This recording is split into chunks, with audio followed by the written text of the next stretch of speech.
Hello everyone, welcome to First Umpire match story of match number 41 SRH versus MI जो कि खेला गया था राजीव गांधी स्टेडियम एंड उम्मीद थी कि तगड़ा मैच होगा, तगड़ा मैच होगा पर 300 पार वाली कहानियां आएंगी। चलो 300 पार वाली नहीं थी, 200 ही मार लें यार। इस बार तो SRH ने आधे रन भी नहीं मारे हैं जितने उनसे एक्सपेक्टेड थे। बिल्कुल सही। और ये पिच में टू बी ऑनेस्ट देखा जाए तो बहुत फ्लैट विकेट थी, थोड़ी सी ड्राई थी, हल्की सी ग्रिप थी, बहुत ज़्यादा नहीं। और coming on to the bat really well, but toss जीत के एमआई ने डिसाइड किया चेस करने का, जो कि सेंस भी बनती थी। और जब एसआरएच खेलने आई तो लगा कि शायद वो भूल ही गए हैं खेलना। पहले स्टार्टिंग में पहले ओवर में ही अभिषेक ने दीपक चहर को एक रिटर्न कैच दिया था जो दीपक चहर ने नहीं पकड़ा। सेकेंड ओवर में हार्ड लेंथ पे एक, मतलब हार्ड लेंथ नहीं कहूँगा, गुड लेंथ पे एक बॉल ऑफ स्टंप के बाहर बोल्ट ने की, जो पड़ के हल्की सी बाहर निकली और हेड ने सिर्फ बॉल की इनिशियल लाइन को देख के उसे एक क्रॉस बैटेड शॉट मारने की कोशिश की और टॉपेज लग के वो ऑफ साइड पे कैच आउट हो गए। उसके बाद ईशान किशन का डिसमिसल तो शायद कोई ही भी एक्सप्लेन कर ही नहीं पाएगा। आपको क्या लगता है क्या हुआ, क्या होगा? कुछ समझ ही नहीं आया। Down the leg side ball गई, उन्होंने शॉट खेला बट निकोमीटर पे कुछ नहीं आया, पर वो वॉक कर गए, जबकि एम्पायर ने वाइड का इशारा तक भी कर दिया था। और खुश होते हुए तो बहुत गए कि भाई तारीफ भी मिली मुझे कि देखो अब बिना अपील किए भी मैं चल दिया। वो ऐसा हो जाता है। मैंने पहले भी एक बार 2019 वर्ल्ड कप में देखा था कि विराट कोहली ने एक शॉट खेला था मोहम्मद आमिर को पीछे, और क्लिक की आवाज़ आई थी, पर निकोमीटर पे कुछ नहीं दिखा था और विराट ने भी वहाँ पे डीआरएस नहीं लिया। तो कई बार बैट में से जो क्लिक की आवाज़ आती है उससे भी बैटर कई बार कंफ्यूज हो जाता है कि वेदर इट्स एन एज और नॉट। तो मुझे लगता है कुछ ऐसा ही हुआ होगा। उसके बाद अभिषेक को भी अगले ओवर में बोल्ट ने फिर से फंसाया, एक नकल बॉल, जो कि आप जब रिलीज़ करते हैं तो इस तरह के रिलीज़ की जगह आप इस तरह से रिलीज़ करते हैं। 125 की स्पीड पे आई और अभिषेक बस too early into his shot point के ऊपर कैच हुए। लगा कि कमर टूट गई है, पर वहाँ तक चीज़ें सीमित नहीं थी, कसर थी अभी और बाकी। चौथी विकेट गई हमारे नीतीश कुमार रेड्डी। गुड लेंथ की बॉल जो पड़ के थोड़ी सीम होती है बाहर जा रही थी, उसको over the top mid on के ऊपर से मारने की कोशिश की और एक आसान सा सैंडनर के हाथ में कैच। फिर आए अनिकेत वर्मा, उनके लिए थोड़ा ज़्यादा था ये चैलेंज, क्योंकि वो इस तरह के बैटर नहीं है। हार्दिक ने उनको एक बाउंसर 127 किलोमीटर की बाउंसर पे फंसाया, आउटसाइड ऑफ स्टंप रखा और वो लेग पे मारने गए और कीपर के पास कैच। 35 पे 5 पे लगा कि शायद आज हम उन्हें 100 भी नहीं मारते देखेंगे। तब अभिनव मनोहर को एज एन इम्पैक्ट प्लेयर अंदर लेके आए, जिसके कारण शामी का आना फिर पॉसिबल नहीं था, और उन्होंने क्लासन के साथ मिलकर एक बहुत शानदार पार्टनरशिप की। क्लासन अपने आज पुराने लय में दिखे, 70 से ऊपर उन्होंने स्कोर किया और विग्नेश पुथुर के एक ओवर में उनको धराशायी करके रख दिया, उनको काफ़ी मारा। ओवरऑल बुमराह भी आज थोड़े आउट ऑफ सॉर्ट्स लगे, वो पुराने बुमराह नहीं लगे। लगा कि उनका शायद आज रडार सही सेट नहीं हो पा रहा है, उनको 4 ओवर काफ़ी ज़्यादा मार पड़ी और ऑलमोस्ट 100 रन की पार्टनरशिप, 99 रन की पार्टनरशिप ऑलमोस्ट 10 ओवरों में करके, जब स्लॉग ओवर्स चल रहे थे उस टाइम पे क्लासन बुमराह का शिकार बने। एक लेग साइड की बॉल को मारने के चक्कर में वो आउटफील्ड के अंदर कैच हुए, जिसे तिलक वर्मा ने बड़े अच्छे से पकड़ा। उससे पहले उसी ओवर में बुमराह के एक कैच छूटा भी था स्काई से, और स्काई ने बुमराह से थोड़ी सी माफ़ी भी मांगी, क्योंकि बुमराह का आज जैसा दिन चल रहा था शायद उन्हें थोड़ी सी सपोर्ट की ज़रूरत थी। आखिरी ओवर में हमने कुछ बहुत अजीब देखा जो शायद ज़्यादा हम देखते नहीं हैं। अभिनव मनोहर जो कि बहुत प्यारा खेल रहे थे, वो बोल्ट की एक बॉल पे इतना डीप चले गए क्रीज में कि उन्होंने अपने बैट से ही स्टंप्स को उड़ा दिया। हिट विकेट हुए और वो बॉल स्टंप्स में भी जाके लगी, बट क्योंकि हिट विकेट पहले हुए थे इसलिए उनको हिट विकेट आउट दिया गया। ज़्यादा हम रेगुलरली हिट विकेट्स देखते नहीं हैं, तो बहुत रेयर इंस्टेंस था जब ऐसा होता है। तो इतना डीप इन द क्रीज थे बिकॉज टेल इन करते हुए रिवर्स स्विंगिंग यॉर्कर्स आ रही थी बोल्ट की, उनको खेलने के लिए उन्होंने सोचा कि कुछ नया ट्राई करता हूँ, चक्कर में फंस गए। लास्ट बॉल पे कमिंस भी लेग साइड का रूम बना के एक चिप शॉट मारने की कोशिश कर रहे थे, बट वो भी बोल्ट की एक फुल बॉल का शिकार हुए और बोल्ट को आज 26 रन देके 4 विकेट्स मिली। वहीं 12 रन देके 2 विकेट्स लिए हमारे दीपक चहर भाई ने, और सैंटनर के 4 ओवरों में सिर्फ 19 रन आए, जबकि उनको कोई विकेट नहीं मिल पाई। तो 143 का एक मिडलिंग टोटल, और लगा कि एमआई से आराम से चेस कर लेगी, और वैसा सही कुछ हुआ।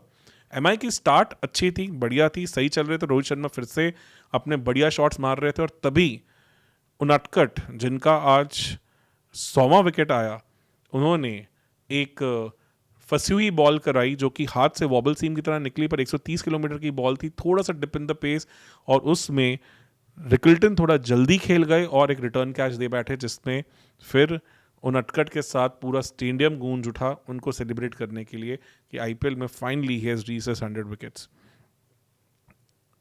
विल जैक्स आते ही थोड़े फंसे फंसे लगे, बट रोहित शर्मा ने तब अपने हाथ खोलने शुरू किए और रोहित शर्मा जैसा खेल रहे थे लग ही नहीं रहा था कि वो कभी स्ट्रगल भी करें। पिछले मैच में जब चेन्नई के सामने वो 76 की एक नाबाद पारी, उसके बाद आज भी उनका बल्ला खूब बोला, खूब रन लगे और बिल्कुल चांसलेस नॉक जो आराम से फ्री फ्लोइंग वो खेलते रहे। स्पिनर की एंट्री हुई, ईशन अंसारी, उन्होंने विल जैक्स को फंसाया, एक लूपी सी बॉल दी जो फ्लाइटेड बॉल थी और ओवर स्पिन होने के कारण वो बॉल डिप करी। विल जैक्स ने फ्लाइटेड बॉल को देख के सोचा कि शायद वो अब इसे स्टैंड्स में पहुंचा देंगे, शॉट मारने गए, बॉल की पिच तक नहीं पहुंच पाए और उसके चलते वो लॉन्ग ऑन के हाथों में बॉल दे मारे और वहाँ दूसरी विकेट आउट होने के बाद आए Surya Kumar Yadav, are all famous SKY पिछले पूरे टूर्नामेंट में बहुत अच्छा खेलते आ रहे थे, पर थोड़े बीच में फंसे फंसे लगते थे। सीएसके के अगेंस्ट उनकी उस नॉक ने वो सब गिले शिकवे भी दूर कर दिए। जिस तरह से उस मैच में उन्होंने पतिराना को, नूर को, सबको मारा, आज क्लियरली दिखा कि वो पुराने स्काई वापस आ चुके हैं और फिर से आते उन्होंने अपने जो अंदाज में उनका तरीका है जहाँ पे वो पूरे ग्राउंड को एक्सेस करते हैं उस तरह के शॉट्स मारने शुरू किए और दोनों बड़े आराम से इस मैच को एक तरफा करते चले गए। आराम से रन आ रहे थे, एक बार भी ऐसा नहीं लगा कि कहीं पे कुछ तकलीफ का सामना करना पड़ रहा है। कमिंस ने आज काफ़ी वाइड बॉल्स की, नॉट इन टर्म्स ऑफ कि उनको वाइड के रन देने पड़े, पर उन वाइड बॉल्स पे काफ़ी चौके पड़े, उनको काफ़ी विड्थ दे रहे थे वो और रोहित शर्मा उस विड्थ पे बारी बारी कैश इन कर रहे थे, क्योंकि दोनों का मैचअप बड़ा इंटरेस्टिंग था। 5 बार कमिंस पहले आउट कर चुके हैं पर ऐसी कोई बात लगी ही नहीं। एक और मैचअप जिसकी बड़ी बात होती है वो है हर्षल पटेल ने भी इस मैच से पहले 29 गेंदों में 35 रन देके 3 बार रोहित को पवेलियन का रास्ता दिखाया था। आज भी उन्होंने बेहतरीन गेंदबाजी की, 2 ओवरों में पहले सिर्फ 6 रन दिए, पर तीसरे ओवर के लिए जब आए तो उनको थोड़ी सी मार पड़ी, तब तक रोहित काफ़ी सेट हो चुके थे। जब लगा कि शायद ये दोनों फिर से चेन्नई वाला कारनामा करके दिखाएंगे जो अभी वानखेड़े में चेन्नई के सामने किया, दोनों नाबाद बाहर जाएंगे, तभी एक फुलर बॉल ईशान मलिंगा की जो कि टेल इन होती हुई आई, रिवर्स स्विंग होती हुई आई, वो रोहित के पैरों में फंस गई, जिसके चक्कर में रोहित जब चिप शॉट खेलने लगे तो उन्हें उतना रूम नहीं मिला और वो शॉट मिडॉन और मिडॉन के बीच में जो एक प्लेस्ड फील्डर था उसके हाथों में कैच देके आउट हो गए। तब तक मैच एक तरफा था, लग रहा था कि आसानी से मैच जीत जाएगी और वैसा सही हुआ। सूर्य कुमार यादव खुले और उन्होंने काफ़ी प्यारे शॉट्स खेलने शुरू किए। एक शॉट जब मैच में सिर्फ उनको जीतने के लिए 2 रन चाहिए थे, उन्होंने एक स्लॉक स्वीप शॉट खेला जो कि नीतीश कुमार रेड्डी के हाथों में गया, पर नीतीश कुमार रेड्डी ने वो कैच छोड़ा और वो बाउंड्री हो गई। कैच काफ़ी हद तक सम अप कर रहा था कि एसआरएच की कैसी सिचुएशन चल रही है। नीतीश कुमार रेड्डी जो इंडियन क्रिकेट में one of the best fielders माने जाते हैं, उनके हाथ से ना तो गेंद चिपक रही है ना उनके बल्ले से रन आ रहे हैं और शायद उनको बॉलिंग करते भी हम इस पूरे आईपीएल में ना देख पाएं, क्योंकि आज के मैच में जहाँ पे पूरी बॉलिंग लाइनअप बिल्कुल भी इफेक्टिव नहीं लग रही थी, कमिंस ने वहाँ पे भी उन्हें बॉल थमाना सही नहीं समझा। एक प्लेयर जिसके स्टेक्स काफ़ी ऊपर थे पिछले आईपीएल के बाद, जिन्होंने बीजीटी में भी इंडिया का नाम रोशन किया, सबसे सॉर्टेड बैटर लगे, इस आईपीएल लग रहा है कि शायद उनका कोई डुप्लीकेट या शायद कोई ट्विन ब्रदर खेलने आ गया, वो खुद कहीं एनसीए में ही अभी अपने रिहैब में जुटे हुए हैं। जैसे मैक्सवेल के लिए बात होती है जैसे कि वो अपना ट्विन भेजते हैं, ऐसे इस बार लग रहा है नीतीश कुमार रेड्डी ने भेज दिया। हाँ, कुछ तो है, चीज़ें हैं, बट उम्मीद होगी कि यहाँ से चीज़ें बदलेंगी।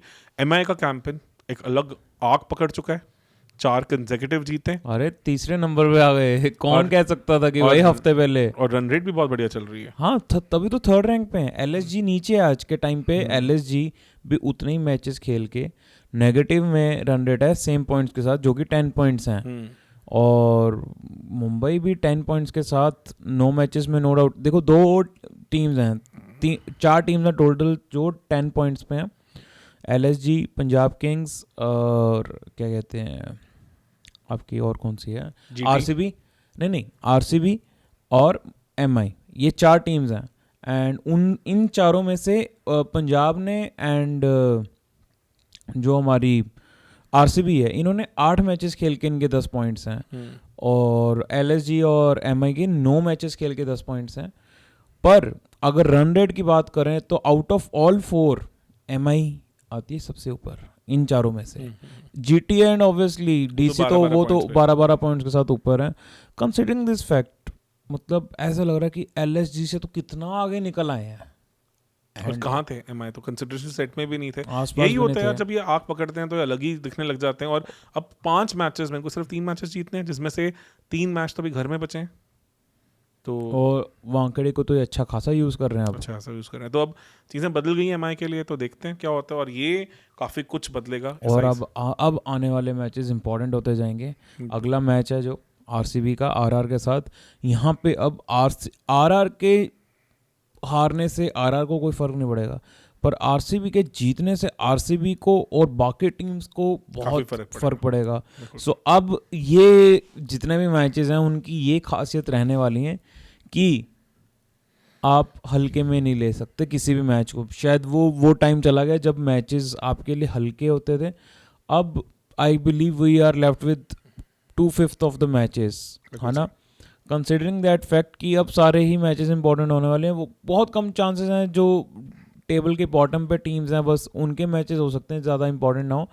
पर जिस भी टीम में टॉप 6 टीम्स इन्वॉल्व हैं, एंड टॉप 6 टीम्स में आपके पास GT, DC, MI third rank पे, PBKS, then RCB and then LSG, ये 6 टीम्स का किसी के साथ भी मैच या आपस में मैच तो खास करके और भी ज़्यादा, ये matches now they are like the ones to be watch out for. Definitely जो नीचे वाली 4 टीम्स हैं उनका ऑलमोस्ट IPL करियर हो गया ख़त्म इस साल का, एंड कैंपेन ख़त्म हो गया। तो इन 6 टीम्स में ही अब लग रहा है this is a very less probability कि अब KKR या कोई RR उठ के आ जाए, अदरवाइज नहीं दिख रहा, क्योंकि टीम्स में मोमेंटम भी नहीं दिख रहा, कुछ भी नहीं दिख रहा। So considering that fact now we are left with 6 teams, we can almost with surety say कि 6 टीम्स का अब IPL बचा है, एंड उनमें अब कंपटीशन होगा कि कौन 4 आएंगे, और वो बहुत इंटरेस्टिंग होने वाला है। So on that note thank you so much guys for joining. अगर आपको हमारा ये अच्छा लगा तो please subscribe to our channel, क्योंकि और भी बहुत ज़्यादा अच्छा कंटेंट आने वाला है हमारा इस चैनल पे। एंड बाकी तो यार अगर आप प्यार करते हो तो डेफिनेटली हमें आप सब्सक्राइब करोगे। So thank you so much for joining. And अगर आपको हमारा एक्सक्लूसिव कंटेंट पसंद है तो उसके लिए आप मेंबरशिप भी कर सकते हैं। अभी रिसेंटली हमारा एक पॉडकास्ट आया, how DRS impacted cricket, so definitely आप वो देखना अगर आपको वो अच्छा लगता है। So thank you so much. Thank you.